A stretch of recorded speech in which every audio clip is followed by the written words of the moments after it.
Introduction, এটা তো আমরা শেষ করে বলছি।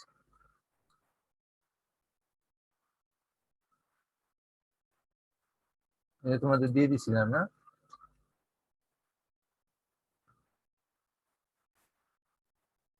ক্লাসিফিকেশন, ক্লাসিফিকেশন আমরা এইগুলো নিয়ে স্টাডি করতেছিলাম।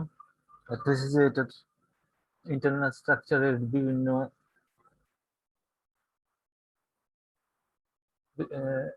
স্যার অ্যাড্রেস জেনারেটর পর্যন্ত পড়াইছিলেন। পড়াইছিলাম। বিভিন্ন অর্গানাইজেশনের কারণে এই ক্লাসিফিকেশনটা আসছে। তো এটা হচ্ছে তোমার স্ট্রাকচার বেসড।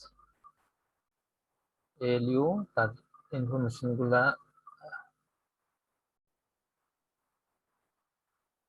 স্টোরেজ থেকে নিয়ে আসা এটার ভিত্তিতে। তারপরে এটা হচ্ছে একটা, দ্বিতীয়ত ছিল অ্যাড্রেস বেস, অ্যাড্রেস জেনারেশনের উপর নির্ভর করে একটা হচ্ছে বিগ ইন্ডিয়ান আর একটা হচ্ছে লিটল ইন্ডিয়ান, এটাও পড়ানো হয়েছে।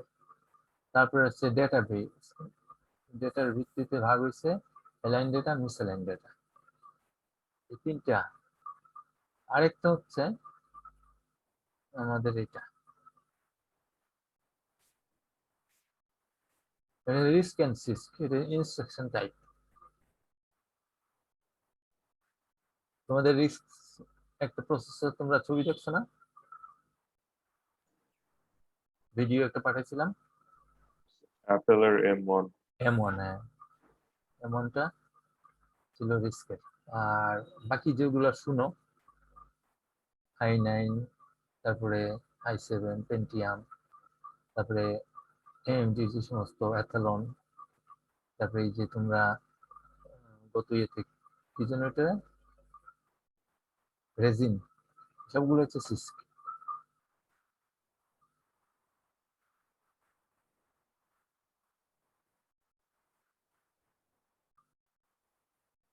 তো রিস্ক আর সিস্কের এই পার্থক্য এই দুইটা।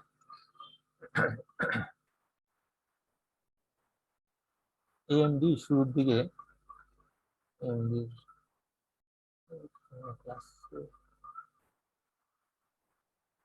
এএমডির একটা ওয়েবসাইট পাঠাইছিলাম তোমাদের। শুরুর দিকে ওরা 2900 সিরিজের মাইক্রোপ্রসেসর শুরু করছিল 81-82 সালের দিকে বা 83-84 সালের দিকে। That was on base of risk processor, risk system. কিন্তু ওরা বেশি একটা এক্সপ্লোর করতে পারেনি, বেশি ভালো করতে পারেনি। পরবর্তীতে এই যে M1, এটা কারা? অ্যাপেলের, তাই না? ওরা পরবর্তীতে আসলো, ইন্টেলকেও কনভিন্স করার চেষ্টা করলো, পারলো না, পরে নিজেরাই আগায় গেলো। এখন ওরা এই আর্ম প্রসেসর, যেটা ARM, তো আমরা এই জন্য ARM এর কিছু কিছু জিনিস আলোচনা করব। এখন M1টা যেভাবে শুট করতেছে, যেভাবে সামনের দিকে যাচ্ছে, ওরা যদি সাস্টেইন করতে পারে তাহলেও অনেক লাভবান হবে, প্লাস কমপ্লেক্সিটি অনেক কমে যাবে। তো সিম্পল ইনস্ট্রাকশন আর সিস্টেমে কমপ্লেক্স ইনস্ট্রাকশন, তারপরে ফিক্সড লেংথ আর হচ্ছে ভেরিয়েবল লেংথ। ভেরিয়েবল লেংথ মানে কি? তোমার টোটাল এক একটা ইনস্ট্রাকশনের মধ্যে কতগুলা মেশিন কোড হবে, সেটাকে বলে ইনস্ট্রাকশন লেংথ। লেংথটা কোথায় হবে?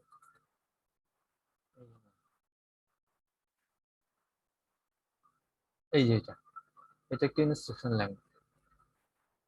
তো কমপ্লেক্সে এগুলা বড় ছোট হয়, কিন্তু রিস্কে সাধারণত এগুলা সমান থাকে।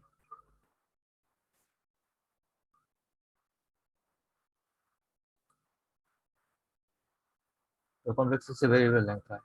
তো ভেরিয়েবল লেংথ হলে তোমার কয়টা বাইট নিলে পর তারপরে একটা ইনস্ট্রাকশন শেষ হবে, সেটাও জানা একটা সমস্যা হয়ে যায়।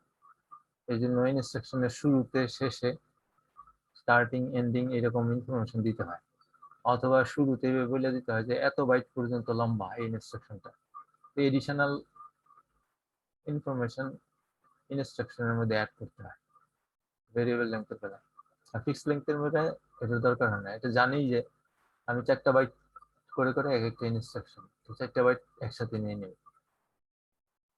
ইউনিফর্ম ডিকোড, যেহেতু লেন্থ গুলো সমান এই জন্য ডিকোডটাও ইজি, জানে যে সবগুলো প্রায় একই রকমের ইনস্ট্রাকশন, তো এই জন্য ডিকোডিং করাটা বুঝাও।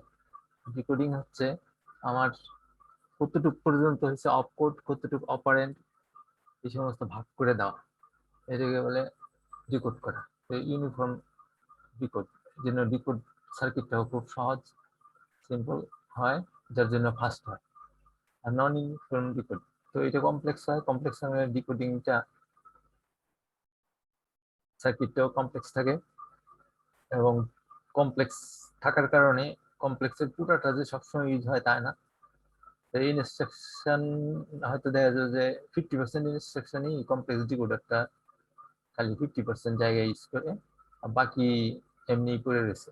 হয়তো 10%-এর জন্য এই পুরো ডিকোডারটা এত কমপ্লেক্স করে ডিজাইন করতে হচ্ছে। তো ফলে এই এক্সট্রা ডিভাইস গুলা আমাদের তো পাওয়ার বার্ন করতে থাকবে। তো এই বিভিন্ন কতগুলা ডিকোডারের অ্যাডভান্টেজ ডিসঅ্যাডভান্টেজ আছে। ফিউ অ্যাড্রেসিং মোড, যেহেতু ফিক্স লেন্থ, অ্যাড্রেসিং মোডটা সিম্পল হয়ে যায় এখানে। অ্যাড্রেসিং মোড বলতে এটা বোঝায় যে ইউজার যখন নাকি একটা প্রোগ্রাম লেখে, সে তো কিছু কিছু জিনিস মেমোরির মধ্যে রাখে, ওই মেমোরি থেকে জিনিসগুলোকে আনার জন্য মেমোরির অ্যাড্রেসটা খুঁজে বের করতে হয় যোগ বিয়োগ করে। তো ওই জন্য অ্যাড্রেসিং মোডের দরকার হয়।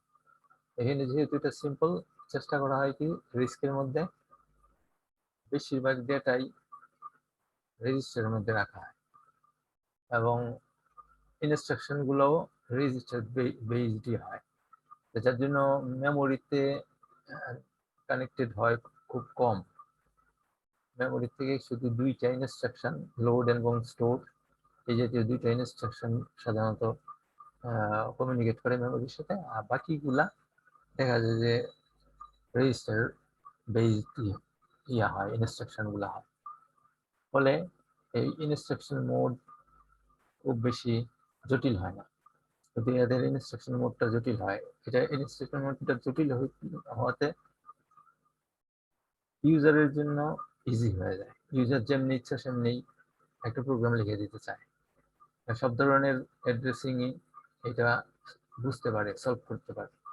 কিন্তু এইখানে বেলায় ইউজার হয়তো কিছু রেস্ট্রিকশন থাকে যে না, এরকম বাইরে অ্যাড্রেসিং মোড দেওয়া যাবে না। তো এই দুই ধরনের থাকে ইনস্ট্রাকশন সেট বেসড আর্কিটেকচার, দুইটা, রিস্ক আর্কিটেকচার, সিস্ক আর্কিটেকচার। এই হচ্ছে আমাদের মোট ক্লাসিফিকেশন। তাহলে ক্লাসিফিকেশন হচ্ছে একটা হচ্ছে স্ট্রাকচারাল বেসড, আর একটা হচ্ছে অ্যাড্রেস বেসড, আর হচ্ছে ডেটা বেস, আর এটা হচ্ছে ইনস্ট্রাকশন বেস। তো এইখানে আমরা যে ইন্টারনাল স্ট্রাকচার গুলো যখন পড়তে যাব, তখন আমরা ARM এর বইয়ের নামটা বলছি আমি। তো যেহেতু M1টা ARM এর ভিত্তিতেই, এই জন্য এটা রিস্ক টাইপেরই অনেকটা।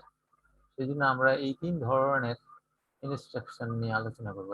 আর টাইপ, এখানে বোঝা যাচ্ছে না, এটা আই টাইপ, আর এটা হচ্ছে J type. J for jump, I for immediate, R for real type. তো আমাদের প্রত্যেকটা ইনস্ট্রাকশনের লেংথ থাকবে 4 বাইট, তার মানে 4 8 32টা বিট। 6 5 5 5 15 21, আর একটা 5, 1 2 3 4 5 5 25 26, 26 এর 6 32, এর মোট 32টা বিট মিলে একটা ইনস্ট্রাকশন। 32 বিট মিলে একটা ইনস্ট্রাকশন থাকবে। ইনস্ট্রাকশনের এই 6টা বিট বোঝাবে এটা আর টাইপ না আই টাইপ না জে টাইপ। তো এখানে নির্দিষ্ট যদি সবগুলো 0 হয় তাহলে বুঝতে হবে আর টাইপ, মনে করো আই টাইপের জন্য একটা এখানে কোড থাকবে, না আই টাইপের জন্য এইটা অফ কোড, মানে সবগুলা জিরো থাকবে না। এইটার অফ কোড হচ্ছে এটা, এই যে ফাংশন অ্যাড হইলে একটা থাকবে, ন্যান্ড হইলে একটা থাকবে, এক্সর হইলে একটা থাকবে, এই অফ কোডটাতে ওই 6টা বিট। আর আই টাইপ ইমিডিয়েট ডেটা হলে এখানে ইমিডিয়েট ডেটা থাকবে, 16 বিটের ইমিডিয়েট ডেটা দেওয়া যাবে। আর একটা হচ্ছে রেজিস্টার সোর্স, আর একটা রেজিস্টার টেম্পোরারি। সাধারণত একদম বাদিকেরটা থেকে সোর্স নাকি স্টোর, হ্যাঁ সোর্স, এটা সোর্স, এটা টেম্পোরারি, ডেস্টিনেশন, রেজিস্টার ডেস্টিনেশন। তো এইটা অফ কোড, এটা হচ্ছে যে টাইপ হইলে অফ কোড, এবং কতটুকু জাম্প করতে হবে এখানে অ্যাড্রেসটা থাকে, অ্যাড্রেস ঠিক না, অ্যাড্রেসের অফসেটটা থাকে। এই ধরনের, এই 3 ধরনের ইনস্ট্রাকশন আমরা যে এখন থেকে যে ডেটা পাথ নিয়ে আলোচনা করব, আমাদের এই 3 ধরনের ইনস্ট্রাকশন থাকবে। আমাদের ইনস্ট্রাকশন লেংথ থাকবে 4 বাইট, ইনস্ট্রাকশন লেংথ 4 বাইট, সবগুলো 4 বাইট, 16 আর 5 5 10 26 8 6 32, এখানে হচ্ছে 26 8 6 32। এখানে এই কথাগুলোই বলা হয়েছে যে এর কথা, যে 4 বাইট যেহেতু আমাদের ইনস্ট্রাকশন গুলা, তার মানে লাস্টের 2টা বিট 0001 1011 পর্যন্ত অ্যাড্রেসে থাকবে। এক একটা অ্যাড্রেসে তো 8টা বিট থাকবে। আমার ইনস্ট্রাকশন লেংথ হচ্ছে 4 বাইট, একটা বাইট থাকবে, এক একটা অ্যাড্রেসে একটা বাইট থাকবে, এই জন্য আমার 4টা অ্যাড্রেস থাকবে, একটা ইনস্ট্রাকশন রাখার জন্য 4টা অ্যাড্রেস থাকবে।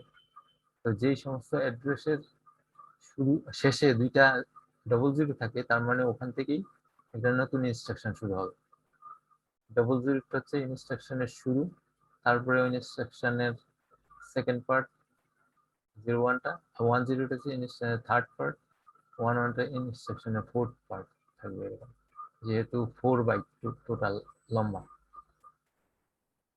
easy to implement in hardware, easy to decode single instruction, easy to decode multi instruction, parallelly করা যায় কনকারেন্টলি। তারপরে এখানে ইনস্ট্রাকশন গুলা, আমার হয়তো ইনস্ট্রাকশনটা ছোট্ট একটা ইনস্ট্রাকশন, কিন্তু তারপরে আমার 4টা বাইট দখল করতে হবে, 4টা বাইট দখল করতে হবে। এইখানে এই ওয়েস্টেজ হয় কিছু।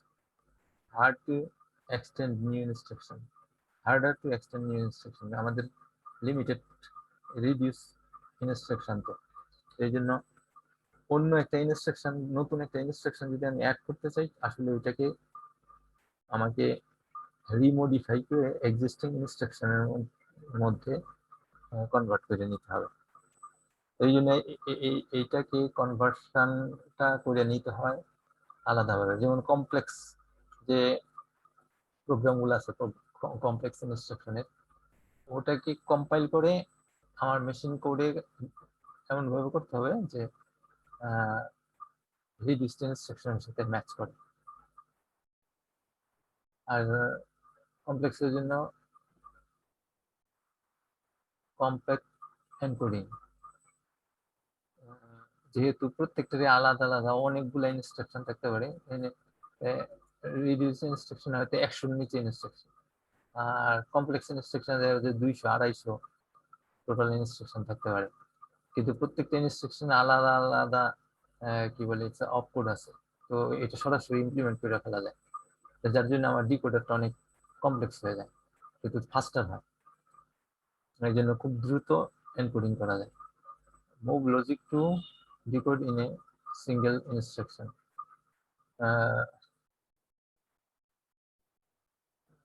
যেহেতু আমার ইনস্ট্রাকশনটা কমপ্লেক্স, প্রতিটা কমপ্লেক্স ইনস্ট্রাকশনের ডিকোডার আছে, যার জন্য আমাকে আবার ইন্টারমিডিয়েট ট্রান্সলেশনের প্রয়োজন হয় না। তো এখানে যেহেতু আমার নতুন ইনস্ট্রাকশন অ্যাড করতে হলে ওই ইনস্ট্রাকশনটা এক্সিস্টিং ইনস্ট্রাকশনের মতো ট্রান্সলেট করে নিতে হয়, নিয়ে তারপরে আমার মেশিনকে দিতে হয়, এই জন্য এটা ইজিয়ার, এটা একটু কমপ্লেক্স হয় এখানে। Harder to decode multiple instruction concurrently, এখানে যেরকম সবগুলো ইনস্ট্রাকশন সেম সাইজের এবং ডিকোডার গুলা ছোট ছোট, এই জন্য অনেকগুলো ইনস্ট্রাকশন একসাথে করা যায় প্যারালেলি, কিন্তু এদের কোনো কোনো ইনস্ট্রাকশন আছে যে আমার প্রায় 10-12 বাইট লম্বা, 10-12 বাইট লম্বা হইলে ওই ইনস্ট্রাকশনটা তারপরে ওই একাই পুরো ডিকোডারটাকে দখল করে রাখতেছে। তো ওই কারণে প্যারালেলি আরেকটা করা কঠিন হয়ে যায়। তো এখন দেখি যে অ্যাড্রেস মোড, এখানে অ্যাড্রেসিং মোড বলছে, যে অ্যাড্রেসিং মোডটা নিয়ে একটু আলোচনা করি। এই যে কমপ্লেক্সেরটাই করা হচ্ছে, রিস্কে তো এত কমপ্লেক্স অ্যাড্রেসিং মোড থাকে না। অ্যাড্রেসিং মোড হচ্ছে কি আমাদের ইউজাররা ওদের ইচ্ছা মতো অ্যাড্রেস দিতে পারে, ওই অ্যাড্রেসটাকে ট্রান্সলেট করে আমাকে ইফেক্টিভ অ্যাড্রেস তৈরি করতে হয়। এখানে there are several way to address a specific data. একটা স্পেসিফিক ডেটাকে অ্যাড্রেস করার অনেকগুলো ওয়ে থাকে, অনেকগুলো ওয়ে থাকলে ইউজারের জন্য সহজ হয়। After translating the final form of address known as effective address from depending on address mode, IC may change.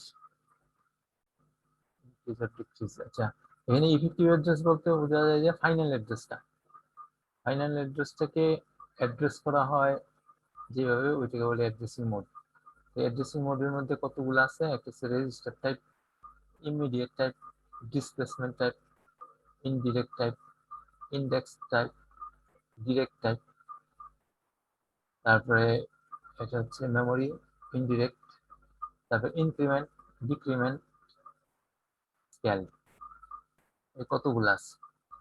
এখানে যে রেজিস্টার, এগুলি সাধারণত রিস্কে বেশি ব্যবহার করা হয়, কমপ্লেক্সেও ব্যবহার করা হয়। এখানে কোনো মেমোরি নেই, এখানে মেমোরি নেই। এখানে আমরা একটা ইনস্ট্রাকশনই ইউজ করছি, অ্যাড ইনস্ট্রাকশনটা ইউজ করছি। এর মধ্যে এটা হচ্ছে ডেস্টিনেশন আর এটা হচ্ছে সোর্স। এটা ফাংশনটা কি করতেছে, R4 আর R3 অ্যাড করতেছে, যেহেতু এটা অ্যাড ইনস্ট্রাকশন, ফাইনালি রাখতেছে R4 এর মধ্যে। আর মানে হচ্ছে রেজিস্টার, এই দুটাকে যোগ করে R4 এর মধ্যে রাখতেছে, এর দ্বারা এটা বোঝায়। তো এইখানে বলতেছে যে এখানে আমার মেমোরিতে যাওয়া যাচ্ছে আর ভ্যালুটা রেজিস্টারের মধ্যে থাকে। এই জন্য লোড আর স্টোর আগে করে নিতে হবে, করে এই রেজিস্টারে আনতে হবে, এনে তারপরে আমরা এইভাবে ইনস্ট্রাকশন করতেছি। তাহলে রেজিস্টার টাইম ইনস্ট্রাকশন আমরা তখন ইউজ করতে পারবো যখন ডেটাগুলো রেজিস্টারে আসে। ইনিশিয়ালি তো রেজিস্টারের কাছে থাকে না, সেই জন্য ফার্স্টে যে কোনো একটা প্রোগ্রাম রান করানোর সময় আগে লোড করে নিতে হবে, লোড করে তারপরে এটা করতে হবে। ইমিডিয়েট, অনেক সময় ইনস্ট্রাকশনের মধ্যেই আমাকে ডেটাটা দেওয়া থাকতে পারে। যে ইমিডিয়েট টাইপ, এখানে বলছিলাম যে এই যে এটা হচ্ছে ইমিডিয়েট টাইপ, ইমিডিয়েট এখানে ডেটাটা এখানে দেওয়া আছে, ডেটাটা একেবারে ইনস্ট্রাকশনের মধ্যেই দেওয়া আছে। তো এখানে কি করতেছে, এই যে পাউন্ড সাইন দ্বারা বোঝা যাচ্ছে যে এটা কোনো অ্যাড্রেস না, এটা একটা সংখ্যা, কনস্ট্যান্ট। তার মানে R4 এর ভ্যালুর সাথে এই কনস্ট্যান্টটা যোগ করো, যে R4 এর ভ্যালুর সাথে এই কনস্ট্যান্টটা যোগ করে R4 রেখে দাও, এটাকে বলে immediate data, immediate type addressing. এখানে আমার এই 3 কে খুঁজে বের করতে হচ্ছে না, 3 আমার ইনস্ট্রাকশনের মধ্যেই আছে।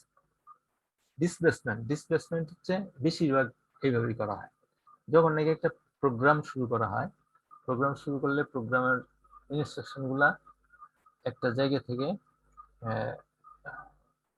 মেমোরির মধ্যে লোড করা হয়। তো যেই শুরুর জায়গাটাকে বলা হয় বেজ, শুরুর অ্যাড্রেসটাকে বলা হয় বেজ। বেশিরভাগ প্রোগ্রামেরই 4টা অংশ থাকে, একটা হচ্ছে ইনস্ট্রাকশনের অংশ, আরেকটা হচ্ছে ডেটার অংশ, আরেকটা হচ্ছে স্ট্যাকের অংশ, আরেকটা থেকে এক্সট্রা। এই 4টা অংশ থাকে। একটা প্রোগ্রাম যখন নাকি রান করা হয়, প্রসেস হিসেবে রান হতে থাকে, এই প্রসেসের কারণে সিপিইউ প্রথম একটা স্পেস দখল করে নেয়, যে এখানে আমার এই প্রোগ্রামটা রান করাবো র্যামের মধ্যে।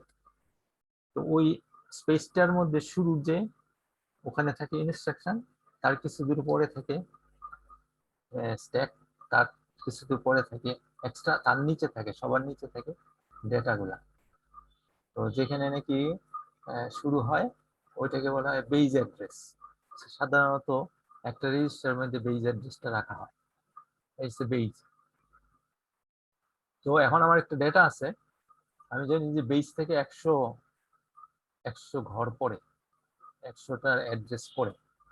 তো আমরা এইভাবেই সাধারণত ইনস্ট্রাকশনটা লিখবো 100, আর এখানে বেজটা দিয়ে দেবো R1। তার মানে R1 এর সাথে R1 এর মধ্যে যে অ্যাড্রেসটা, R1 তো একটা রেজিস্টার, R1 এর মধ্যে যে অ্যাড্রেসটা, এই অ্যাড্রেসের সাথে 100 যোগ করলে এখন নতুন যে অ্যাড্রেসটা হবে ওই অ্যাড্রেসটার ভিতরে স্কোয়ার ব্র্যাকেট মানে হচ্ছে ওই অ্যাড্রেসটার মধ্যে যে ওই অ্যাড্রেস বরাবর যে ডেটাটা আছে ওই ডেটাটাকে আমি চাই, যে মেমোরির এই অ্যাড্রেসের ডেটাটা এনে R4 এর সাথে যোগ করে R4 এর মধ্যে রাখা।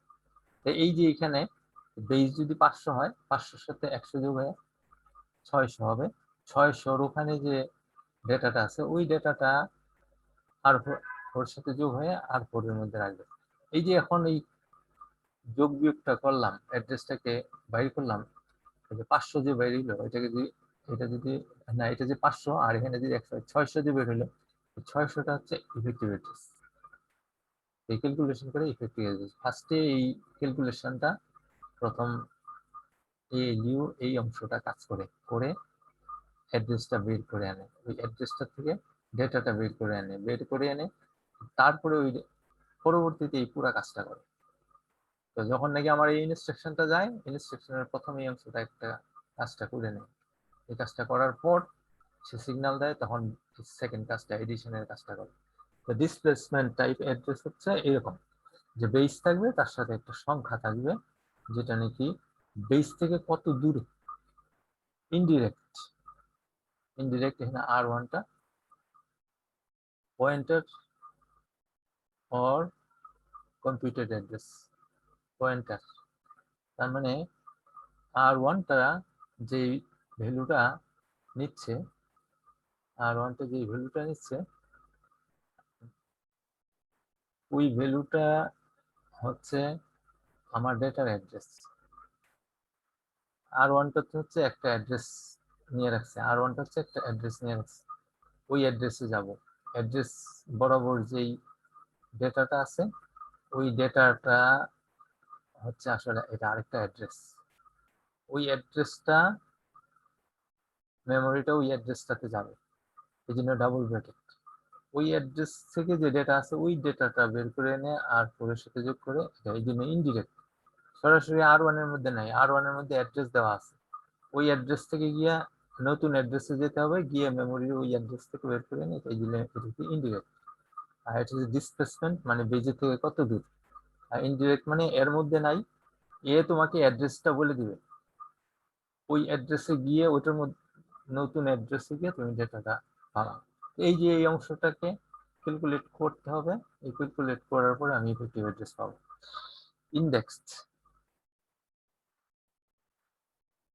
ইন্ডেক্স সাধারণত হয় আমরা যখন নাকি অ্যারে তৈরি করি, অ্যারে তৈরি করলে অ্যারের মনে করো অ্যারে, একটা অ্যারের নাম হচ্ছে P, P0 P1 P2 P3 P4 এইভাবে অ্যারের এলিমেন্ট গুলা হয়। তো P0টা যত হবে তার সাথে আমাকে P2টা হবে, P1টা হবে P0 সাথে 1 যোগ করলে P1টা হবে, 2 যোগ করলে P2টা হবে। তো এখানে একটার মধ্যে থাকে বেজ অ্যাড্রেসটা, আর একটার মধ্যে থাকে যে কত কত ভিতরে যাচ্ছে। তার মানে R2টা হচ্ছে বেজ, না R1টা হচ্ছে বেজ, আর R2টা হচ্ছে ইন্ডেক্স। তার মানে আমার R1 বেজের থেকে আমি কত ভিতরে যাব, আমার এলিমেন্ট নাম্বার যদি 4 হয় তাহলে R4 মানে হচ্ছে এটার মধ্যে R2 এর মধ্যে 4 থাকবে, তাহলে 4, এক একটা ডেটা যত বড় 4 পূরণ তত যোগ বেজ অ্যাড্রেস, সেই জন্য হচ্ছে বেজ হচ্ছে R1, R2 হচ্ছে ইন্ডেক্স। এলিমেন্টটা কত, এর এলিমেন্টটা কত এটা দেওয়া থাকবে R2 এর মধ্যে, তখন এটা ওই জায়গায় গিয়ে ভ্যালুটা বের করে তার সাথে যোগ করে এখানে এই জন্য এটা ইন্ডেক্স। আর ডিরেক্ট হচ্ছে এটা হচ্ছে আমার ভেরিয়েবল গুলা সাধারণত এইভাবে রাখি, মানে এরপর সরাসরি অ্যাড্রেসের অ্যাড্রেসটা বলে দিলাম। তো মেমোরি অ্যাড্রেসে গিয়ে অ্যাড্রেসের যে কন্টেন্ট আছে ওই কন্টেন্টটা এখানে নিয়ে আসবে। যে আমরা যে প্রথম যে ইয়েটা করছিলাম, এই যে এখানে 120, এই যে 120 এই অ্যাড্রেসটা, এখানেই আমার এর ভ্যালুটা আছে। এই জন্য এইটা হচ্ছে এটা কনস্ট্যান্ট অ্যাড্রেস। তো এখানে এইরকমই ওই যে 120টার জায়গায় এখানে 1001, এটা স্ট্যাটিক ডেটা, মানে এইখানে আমার ডেটাটা ওইখানে আছে এর জন্য। আচ্ছা, মেমোরি ইনডিরেক্ট, এটা হচ্ছে পয়েন্টার টু পয়েন্টার। তোমরা যারা ইয়া করছো, সি প্রোগ্রামিং করছো, পয়েন্টার টু পয়েন্টার, এখানে হচ্ছে কি আর থ্রিটা আর থ্রিটা আর থ্রিটা একটা অ্যাড্রেস বহন করে। তো ওই অ্যাড্রেসে গিয়ে যে ডেটাটা পাবে সেটা হচ্ছে ওইটা বের করে নিয়ে আসবে। এখন সে আবার আরেকটা অ্যাড্রেস, ওই অ্যাড্রেসটার মধ্যে যেটা আছে সেটা হচ্ছে এটা আসবে, এর সাথে আর ওয়ান যোগ করে তারপরে আর ওয়ানে রাখবে। তো এটাকে পয়েন্টার টু পয়েন্টার আমরা যেরকম করি, পয়েন্টার টু পয়েন্টার হলে এরকম। তাহলে এটাকে বলে মেমোরি ইনডিরেক্ট অ্যাড্রেসিং। এত রকম হয়। আর এটা হচ্ছে অটো ইনক্রিমেন্ট, অটো ডিক্রিমেন্ট, এক যোগ করা এক বিয়োগ করা, অথবা একটা ডিস্টেন্স অ্যামাউন্ট যোগ করা। এটা শুধু এক যোগ করা হইতে পারে, অথবা একটা ডিসপ্লেসমেন্ট যোগ করা হইতে পারে, অথবা ডিসপ্লেসমেন্ট বিয়োগ করা, বা এক এক বিয়োগ করা, এটা হইতে পারে। আর স্কেলটা হচ্ছে এখানে তিনটা তিনটা মানে এই এটা হচ্ছে আমার অনেকটা এটার মতো, এখানকার মতো। এখানে যে ইন্ডেক্সটা থাকে, ইন্ডেক্সটা কত নাম্বারে এটাকে তত দিয়ে গুণ করে করতে হয়। এটা হচ্ছে এর বেলায়। আর এর যদি না হয়, আমি পার্টিকুলার একটা বিটকেও এইভাবে কল করতে পারি। তাহলে R3 কে ডিসপ্লেসমেন্ট দিয়ে গুণ করে R2 যোগ করে 100 হচ্ছে স্ট্যাটিক ডিসপ্লেসমেন্ট করে মেন মেমোরিটার সাথে বের করা যায়। তার মানে এটা এইটা প্লাস এইটা, এই দুটার কম্বিনেশন। তো এই ধরনের কয়েকটা অ্যাড্রেসিং মোড আছে। তো এই অ্যাড্রেসিং মোডের ব্যাপারটা আসছে এই জন্য, এখানে আমরা যে বলছি ফিউ অ্যাড্রেসিং মোড দরকার হয়, কমপ্লেক্স অ্যাড্রেসিং মোড গুলো অনেক কমপ্লেক্স হয়, কিন্তু প্রোগ্রাম লিখতে সহজ হয়। এই জন্য এই অ্যাড্রেসিং মোড কত রকমের হতে পারে এইটা এখানে আলোচনা করছি। তো মোটামুটি ক্লাসিফিকেশন এখানে শেষ। এবার আমরা একটা জিনিস তো দেখছি যে এএলইউ একটা অবিচ্ছেদ্য অঙ্গ আমাদের কম্পিউটার আর্কিটেকচারে। এএলইউ ডিজাইন নিয়ে একটু আলোচনা করবো।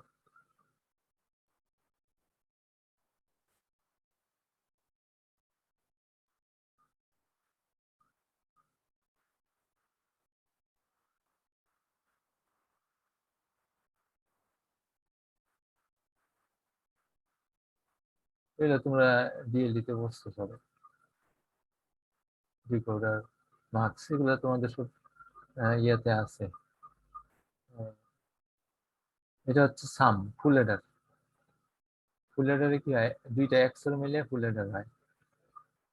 দুইটা বিট থাকে, এক্সেলের মধ্যে দিয়ে যায়, আর কেরিইনটা আসে, এই দুইটা এক্সেল, এটা সামটা তৈরি হয়। আর এই কেরিইনটা এটা এই দুইটার এন্ড করে অর করে আর এটা কেরি আউট তৈরি হয়। আমরা এইভাবে করলাম কেন, এদিক দিয়ে সি ইন, এদিক দিয়ে সি আউট, আর এই দুইটা বিটের যোগফল সাম হয়ে আসলো।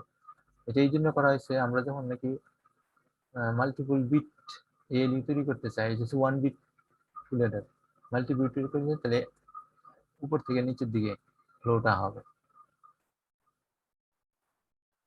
এখানে এটা একটা এএলইউ স্লাইস, যে অ্যাডাপ্টার নিয়ে কথা বলা হয়েছে এখানে। এ আর বি গেল অ্যাডারের মধ্যে, যে এ গেল,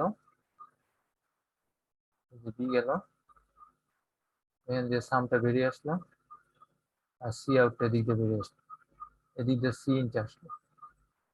আর কিছু লজিক কাজ করতে হবে, কারণ শুধু এরিথমেটিক না, লজিক। এখানে লজিক আছে কি কি, দুইটা। এটা হচ্ছে এন্ড লজিক, এ আর বি এর এন্ড, হচ্ছে এ আর বি এর অর, এই তোমরা শুনতেছো তো? জি হ্যাঁ? স্যার। আচ্ছা, Yes, sir. তো এইখানে আমার টোটাল কয়টা অপারেশন করতেছে এই এলইউটা? একটা হচ্ছে এডিশন, একটা ইনভার্সন, ইনভার্সন কার বি এর, এ এর না কিন্তু। তারপর অর করতেছে এ বি এর, আর এন্ড করতেছে এ বি এর। তাহলে এ যোগ বি করতেছে, এটা ফাংশনটা আসতেছে এই শূন্য দিয়ে। নট বি করতেছে, এটা হচ্ছে এক হলে যে এক। আর দুইয়ের বেলায় এ অর বি করতেছে, দুইয়ের বেলায় এ অর বি করতেছে, তিনের বেলায় এ এন্ড বি করতেছে। তার মানে আমার এই সবগুলা লজিক এখানে থাকবে, এই পুরা লজিকটা মিলে একটা এএলইউ স্লাইস হলো। আর এটা মোট কয়টা ফাংশন করতেছে? একটা, দুইটা, তিনটা, চারটা ফাংশন। চারটা ফাংশনের একটা হচ্ছে এরিথমেটিক, আর তিনটা হচ্ছে লজিক। তো আমি এটা বোঝার জন্য আমাকে একটা মার্কস দিতে হবে, মার্কস দিয়ে এই চারটা ফাংশনের যে কোনো একটা আমি বের করে নেব। তো আমার এএলইউ তে ইনপুট থাকবে দুইটা, আউটপুট থাকবে একটা। তো এই কোনটা কাজ করবে সেটা কন্ট্রোল করবে এটা দিয়ে। এই একটা হচ্ছে ফাংশনটাই ডিসাইড করবে। তো এখানে ফাংশন আছে কয়টা? একটা, দুইটা, তিনটা, চারটা। চারটা ফাংশনকে ফিক্স করার জন্য 2 বিটের একটা কন্ট্রোলার লাগবে, 2 বিটের। মানে 3 কে লিখতে হলে 1 1 দিয়ে লিখতে হবে। তো 2 বিটের দিয়ে এই যে 2 দিয়া এখানে দুইটা দুইটা লাইন টান দিছে না? তো দুইটা লাইনের মধ্যে 0 0 হইলে তাহলে এটা এই আউটপুটটা এখানে যাবে, 0 1 হইলে এই আউটপুটটা যাবে, 1 0 হইলে এই আউটপুটটা যাবে, 1 1 হইলে এই আউটপুটটা যাবে। কিন্তু সবগুলা একসাথে তৈরি হয়ে থাকবে। তো আমি যখন নাকি অপকোড, এই যে ফাংশনের ইয়েটাই হচ্ছে অপকোড। আমার অপকোডের মধ্যে যদি 0 0 থাকে তাহলে বুঝবে যে এটা অ্যাড এ আর বি কে অ্যাড করতে বলছে, এই জন্য অ্যাড এর রেজাল্টটা ডিভাইড করে দিবে। আর এখানে যদি 1 1 আসে তার মানে এটা এন্ড করতে বলছে, তখন এন্ড এর রেজাল্টে দিতে পারি। তো এই জন্য এই ফাংশনাল কোড যেটা সেটাই হচ্ছে অপকোড। যে আমরা এখানে এখানে দেখছিলাম না, এই যে ফাংশনাল, এই যে 4 হবে অপকোডটা, অথবা 5 হবে, অথবা 6 হবে। এই জিনিসগুলো আসছে কোত্থেকে? আমার ওই ফাংশনাল কোড থেকে। এই যে আসলে ডিএলডি থেকে আসতেছে সবগুলা, আন্দাজি বসানো হয়নি। মার্কস হিসাবে কাজ করতেছে, হুম, মার্কসের মতো কাজ করতেছে। হ্যাঁ মার্কসের মধ্যে কাজ করতেছে। মার্কসের মার্কসটাকেই সিলেক্ট করতেছে অপকোডটা। এমনিতে সবগুলা তৈরি হয়ে থাকে, আমার এএলইউ সবগুলা জিনিস তৈরি হয়ে থাকে 2টা বিটের। এটা হচ্ছে সিঙ্গেল বিট এএলইউ, যদিও 2টা বিট যোগ করতেছে, কিন্তু আসলে দুইটা, এটা হচ্ছে একটা অপারেন্ট, এটা একটা অপারেন্ট। এই অপারেন্টেরও একটাই বিট, এই অপারেন্টের একটাই বিট, এই জন্য এটা সিঙ্গেল বিট এএলইউ। তো এখানে অ্যাডার থেকে আবার করছে যে সাবস্ট্রাক্টর অ্যাড করছে। এই সাবস্ট্রাক্টর অ্যাড করলে কি করতে হয়? ইনভার্ট করে দিতে হয়, বিটাকে ইনভার্ট করে দিতে হয়। তোমাদের মনে আছে না? ছোট সময় করছো এগুলা? হ্যাঁ, ডিএলডি তে করছো না? সাবস্ট্রাক্টর যেভাবে করে মনে আছে, ভুলে গেছো?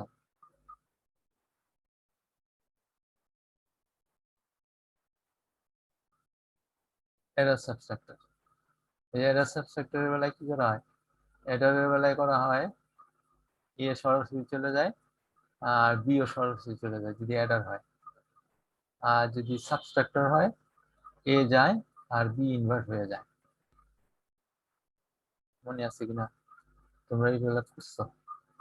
তো এইখানে এখন ফাংশন আরেকটা, এই যে আরেকটা আরেকটা আরেকটা কন্ট্রোল সিগন্যাল এসে বললো। এই কন্ট্রোল সিগন্যালটা ডিসাইড করবে এটা কি অ্যাড হবে না সাব হবে।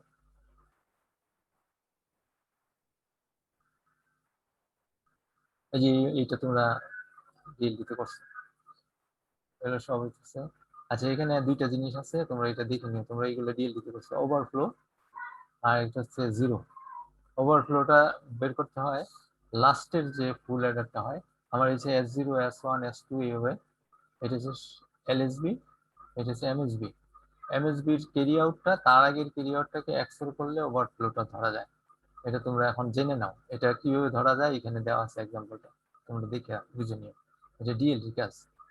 তা আমাদের এক সময় ওভারফ্লোটা দরকার হয়, কারণ ওভারফ্লোটা এই জন্য দরকার হয় যে আমার যে রেজাল্টটা দিবে, রেজাল্টটা যদি ওভারফ্লো থাকে তার মানে আসলে এটা রিয়েল রেজাল্ট না।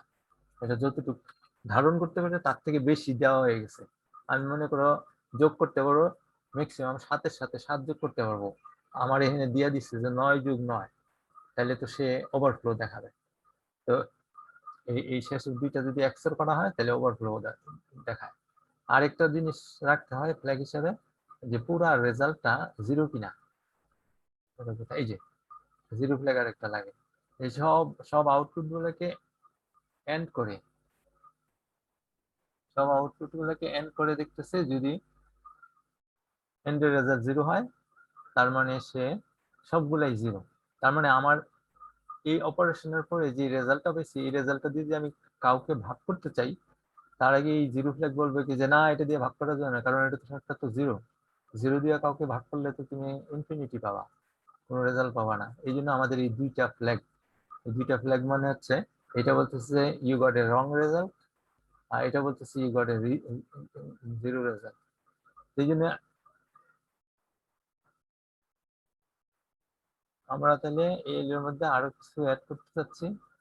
তো সাব অ্যাড, এই কয়টা জিনিস ছিল, ফ্ল্যাগ গুলো অ্যাড করতে হবে। এই যে ফ্ল্যাগ গুলো অ্যাড হয়ে গেছে।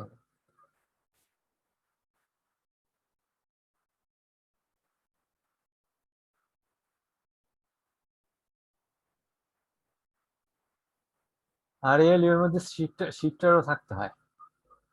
শিফটার মানে শিফট হচ্ছে কিভাবে আস্তে আস্তে, এখানে যদি 1 হয় তাহলে শিফট হবে, 0 হলে শিফট হবে না, 1 হলে শিফট হবে। মানে এটা এখান থেকে এটা আসলো, এসে এখানে এটা শিফট হয় নাই, সোজা চলে আসছে, আর এটা আবার শিফট হচ্ছে।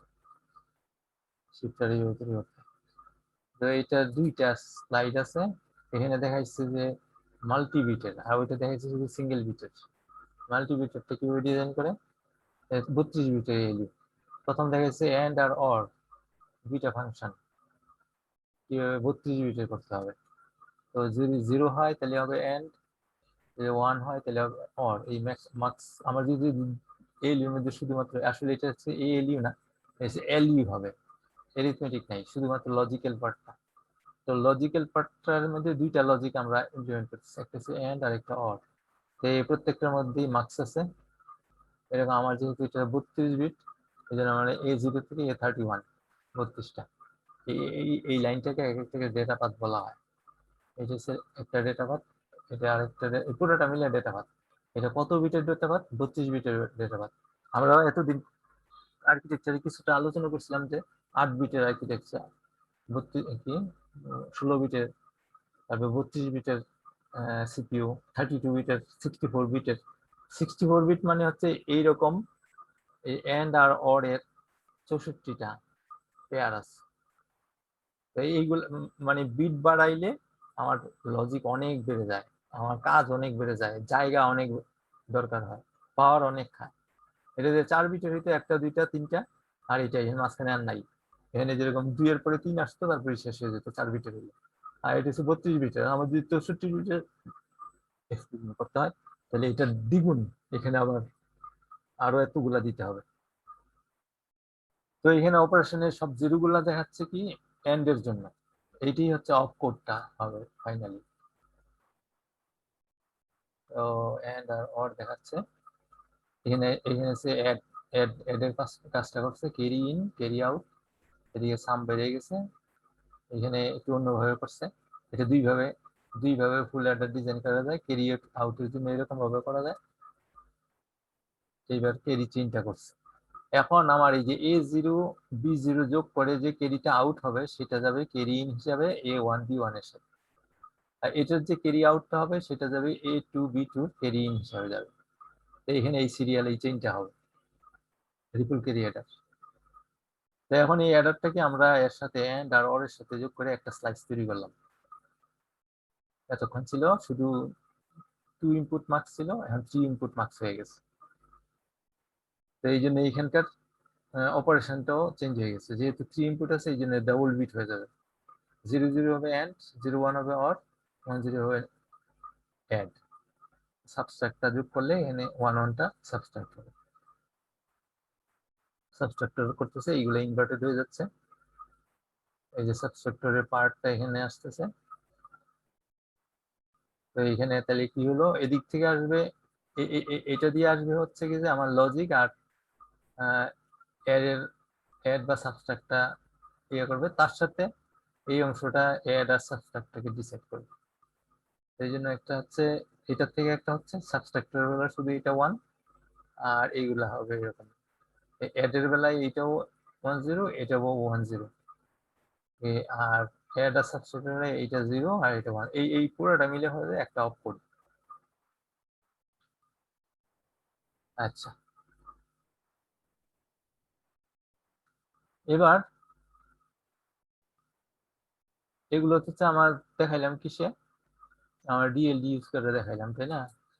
তো যখন নাকি তৈরি করে শুরুতে শুরুতে এত বড় সার্কিটটা আমরা চাই না যে শুরুতেই সার্কিটে করে ফেলি। সার্কিটে করার আগে আসলে ভেরিলগে এইগুলো কোডিং করতে হয়। তো তোমরা একটা অ্যাসাইনমেন্ট, নেক্সট অ্যাসাইনমেন্ট তোমরা কবে দিতে চাও বলো দেখি? এই শুনতে পাও না? আসো নাকি তোমরা? স্যার জি স্যার বলেন। আপনারা এই ভেরিলগটা করবেন, করে এই রেজাল্টটা বের করে সবাই আলাদা আলাদা দেখাবেন আমাকে। 8 বিট এলইউ, আমি 8 বিট এলইউ দিব না, 8 বিট এলইউ দিব, কিন্তু আমার এখানে ফাংশন আছে 8টা, তো তোমরা করবা 16টা। যেমন এখানে এই এলইউটা কি কি কাজ করে, অ্যাড করে অপারেন্ড 1 এন্ড অপারেন্ড 2, ওই যে এ আর বি দেখাইছিলাম এর আগে, ওই দুটোর মধ্যে যোগ করবে। যোগ করলে আমরা বলবো যে এটাতে মোট টোটাল আছে কয়টা, এই যোগ আছে, বিয়োগ আছে, গুণ আছে, এন্ড অপারেশন আছে, অর অপারেশন আছে, ন্যান্ড অপারেশন আছে, নর অপারেশন আছে, এক্সর আছে। 1 2 3 4 5 6 7 8টা অপারেশন। 8টা অপারেশন করতে হলে আমাকে 8টা লাগবে। 8টাকে কি দিয়ে লিখতে হয়? বাইনারি 3টা ভ্যালু দিয়ে, 3টা বাইনারি দিয়ে 8 লেখা যায়।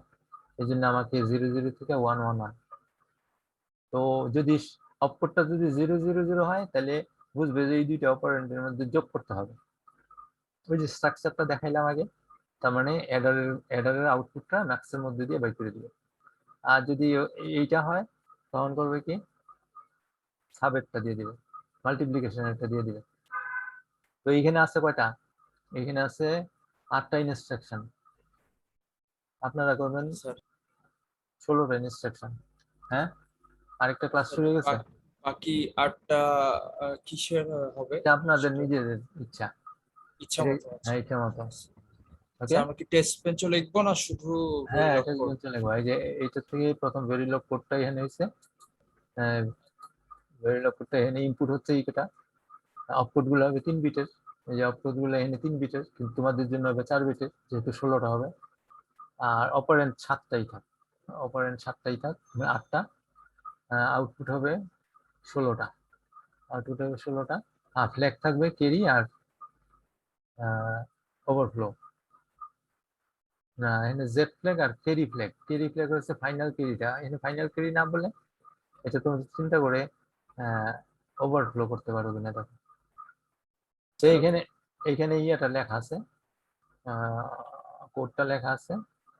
কোডটা কিভাবে লিখছে, যে প্রথম হচ্ছে কি যে এই যে কোড মডিউলটার নাম এএলইউ 8 বিট মডিউল, তার মধ্যে কি কি ইনপুট আছে, আউটপুট লাগবে, অপারেন্ড দিতে হবে, তারপরে result, flag C, flag Z, এই তিনটা আর এই তিনটা।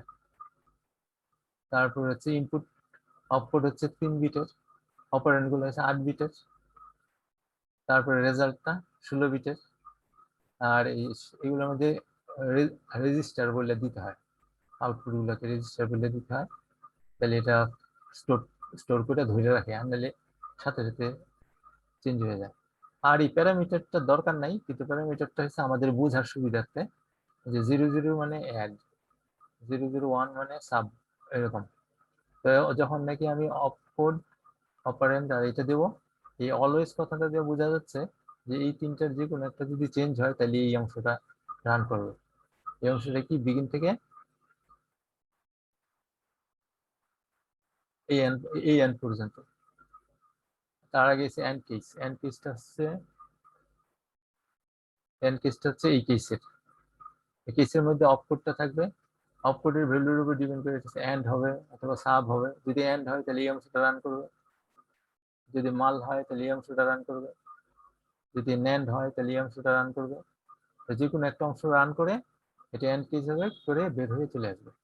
তা আমার নতুন নতুন অপকোড দিলে তাহলে এটা নতুন নতুন অপকোড অনুযায়ী নতুন নতুনটা কাজ করতে থাকবে। এটা হচ্ছে আমার ভেরিলগে কোডিং করা হলো, যেটা তখন আমরা সার্কিটে দেখাচ্ছিলাম, এটা ভেরিলগে কোডিং করা হলো। এটাকে এখন টেস্ট বেঞ্চ। তোমরা এগুলো করছো বোধহয় ইয়েতে। জি স্যার। এইটাকে যখন নাকি করব তখন এইটাকে এই যে এই ইউনিটটাকে কল করে নিতে হবে। এই ইউনিটের মধ্যে এই জিনিসগুলো ছিল, এটা সেম নেম হইতে হবে এমন কোনো কথা নাই, ভিন্ন নেম হইতে পারে।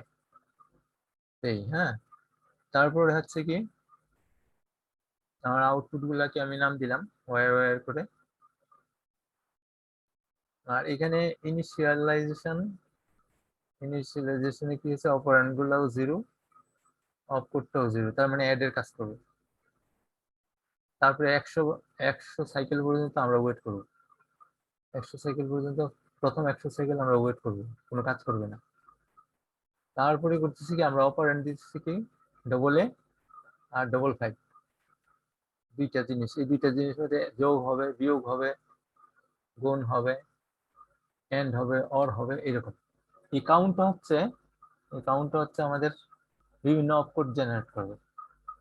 বিগিন অপকোড, এই যে কাউন্টটা মানে অপকোড।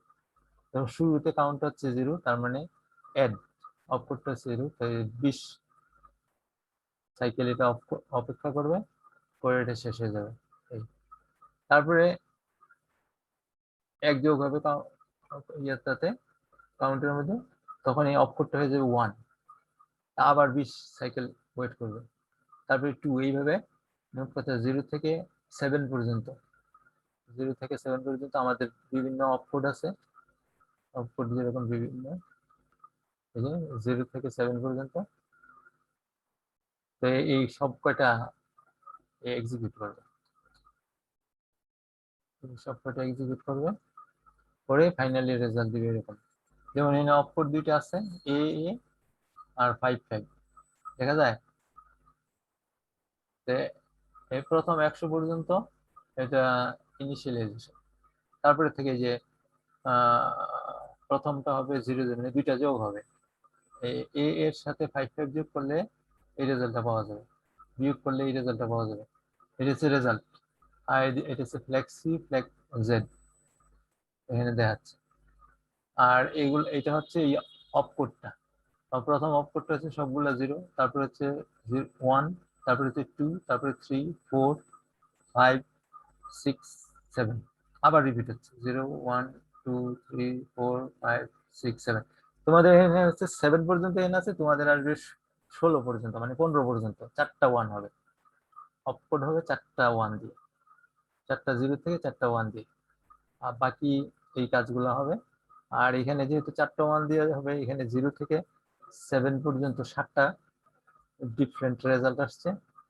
ওই জায়গায় 7টার জায়গায় হবে 16টা ডিফারেন্ট রেজাল্ট। তো কবে দিবা এটা? আমরা এটা কি সিমুলেশন করে দিব? হ্যাঁ, তোমরা এটা লিখবা, সিমুলেশন করবা, করে আমার কাছে, এটা তোমাদের অ্যাসাইনমেন্ট। জি স্যার। তাহলে এটা সেকেন্ডটা, আগে তো একটা কুইজ নিয়ে নিছি ছোটখাটো, আর এটা হয়ে গেলে সেকেন্ডটা হয়ে গেল। তোমরা কি নেক্সট উইকে দিতে চাও, এই সানডের মধ্যে? আর একটু টাইম দিলে ভালো হবে স্যার, নেক্সট উইকে কিছু এক্সাম আছে।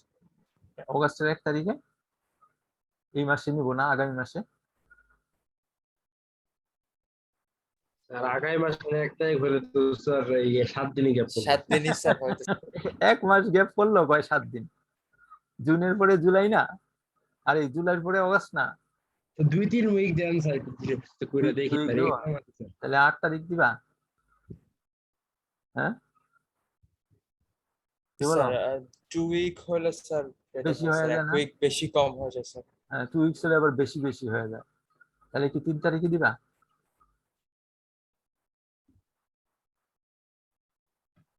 কি বলো? আচ্ছা শুনো, 8 তারিখেই থাক, কেমন? 8 তারিখে দাও, কেন 8 তারিখের পরে কিন্তু নিব না আমি আর।